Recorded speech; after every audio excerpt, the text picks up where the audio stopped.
펀드를 가입하실 때 일단 본인이 어떤 성향을 가지고 있느냐를 잘 파악하셔야 돼요. 우리가 인간의 욕심이라는 게 수익은 많이 보면서 안전한 거를 찾고 이런 건 없어요. 그렇죠.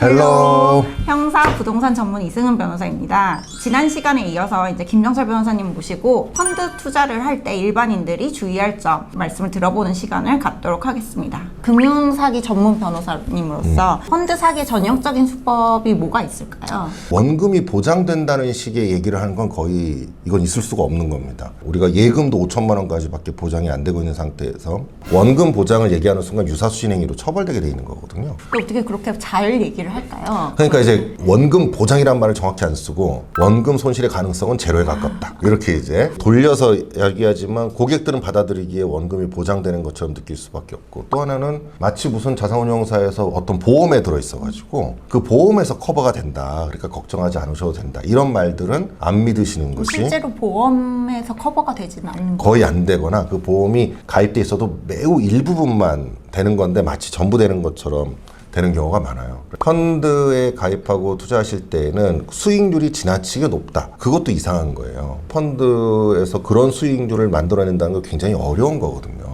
위험이 높은 만큼 손실의 가능성도 높다는 걸 항상 인식을 하셔야 되고, 또 자산운용사를 확인해 보셔야 됩니다. 어느 자산운용사가 그거를 운영하느냐. 자산운용사가 갑자기 신생 자산운용사이고 갑자기 뜨는 자산운용사다. 그럼 또 그것도 한번 의심해 볼 필요가 있는 거죠. 거기에 있는 자산운용사의 운영진들의 면면도 좀 살펴보실 필요가 있어요. 그런데 라인펀드 이런 것들을 보게 되면 그런 것들에 대한 고민이 이런 것이 없었고, 증권사나 이런 데서 너무 그냥 안이하게 믿으라고 하는 식으로 판매를 했고, 그걸 투자자들은 그냥 그대로 믿었던 것이 지금 이 사태를 발생시킨 근본적인 원인이라고 생각을 합니다. 그 자산운용사의 어떤 신용도나 신뢰성은 뭘 보고 판단을 그러니까 이제 할까요? 금융감독원에 보면 자산운용사의 운영보고서 같은 것들이 올라오게 돼 있어요. 매년 그게 보고가 되기 때문에 그런 것들을 보시고 한번 판단해 보시는 것도 필요하고요. 언론 기사들로 보시는 거는 좀 부정확한 면이 있어요. 자신들이 의도적으로 내는 기사들이 있기 때문에 그것보다는 이 사람들이 얼마나 오랫동안 운영했느냐, 그 다음에 그 운영진이 어떤 사람이냐, 이런 것들을 해당되는 사이트에 들어가서 한번 보시는 것이 좋지 않겠나 이렇게 생각이 됩니다. 그러면은 상품마다 좀 다르겠지만 펀드 가입 시 반드시 체크해야 될 사항으로 그 외에 또 어떤 부분을 가입하기 전에 주의를 하면 될까요? 펀드를 가입하실 때 일단 본인이 어떤 성향을 가지고 있느냐를 잘 파악하셔야 돼요. 우리가 인간의 욕심이라는 게 수익은 많이 보면서 안전한 거를 찾고 이런 건 없어요. 그렇죠. 증권사에 가면은 투자자 성향에 맞춰서 펀드를 추천하게 되어 있습니다. 5개의 성향이 있거든요. 안전 추구형부터 시작해서 공격 투자형까지. 거기에 자기가 체크를 하면 투자 성향이 나오고 그 성향에 맞는 펀드를 가입하시는 게 좋아요. 그런데 이번에 라인 펀드가 문제가 된 건 뭐냐면, 성향은 안전 추구형인데 판매사에서 일단 라인 펀드를 팔고 나중에 사후적으로 투자 성향서를 작성해요. 그래서 공격 투자형으로 바꿔. 그런 식으로 했던 것도 지금 금감을 다 지적을 받은 거거든요. 그러니까 판매사가 지나치게 강요하거나 지나치게 적극적으로 권유한다 그러면 또 한번 의심해 보셔야 되고요. 그리고 어쨌든 본인의 투자 성향에 맞게 펀드를 꼼꼼하게 보시고 그 펀드가 어떤 식으로 운영되느냐 그걸 잘 확인하실 필요가 있어요. 근데 특히 이제 채권에 투자되는 것들은 굉장히 위험하다고 생각하시는 게 좋아요. 전환사채 같은 것들이나 일반 채권들 또는 외국의 해외 채권, 이런 것들은 굉장히 위험합니다. 왜냐하면은 그 회사가 그 운영하다 그게 제대로 안 될 수도 있고요. 그리고 거기에 보면 여러 가지 어려운 말로 많이 써 있어요. 이 채권을 담보하기 위해서 뭐 선순위로 뭐가 잡혀 있다는 등 막 이렇게 막 써 있지만 실제로 다 확인해 보면 선순위가 아니거든요. 그러니까 그런 것들을 제대로 꼼꼼하게 확인하시고, 더욱더 중요한 거는 판매를 권유하는 사람이 제대로 알고서 권유하는지를 확인하시고요. 적극적으로 다 물어보시고 하시는 게 좋습니다. 그냥 이유라고 요것만 보시고 그래요? 그리고 이렇게 사인하고 그러지 마시고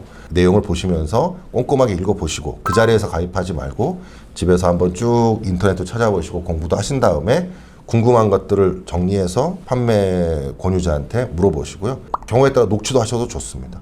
그 설명의 내용이 나중에 허위인지를 밝힐 수도 있는 부분이니까요. 금융기관들도 고객에게 전화를 할 때에는 그 전화기가 다 모두 녹음되게 돼 있어요. 근데 그때는 그렇게 얘기를 안 해요. 관련된 펀드들을 고액 투자자들한테 권유할 때는 막 뭐 따로 개인적인 자리나 또 자기 사무실에서 얘기하거나 이럴 때는 녹음이 안 되거든요. 그러니까 이때 보통 적극적으로 팔기 위해서 허위의 내용이나 과장된 내용을 설명하는 경우가 굉장히 많아요. 그러니까 이럴 때에는 둘 간의 대화를 할 때 녹음을 하시는 것도 좋다.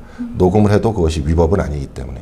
그리고 김한석 씨 사건도 그런 녹취록이 단초가 되어서 수사로 더 적극적인 진실들이 밝혀진 거거든요. 그러니까 그런 것들을 생각해 보실 때 이분이 너무 적극적으로 과장한 내용들을 얘기하는 것처럼 느껴진다 그러면 한 번쯤은 녹취하실 필요도 있습니다.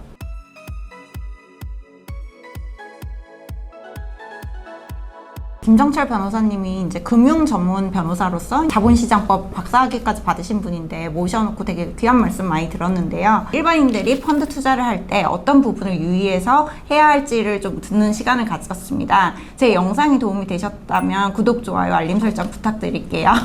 감사합니다.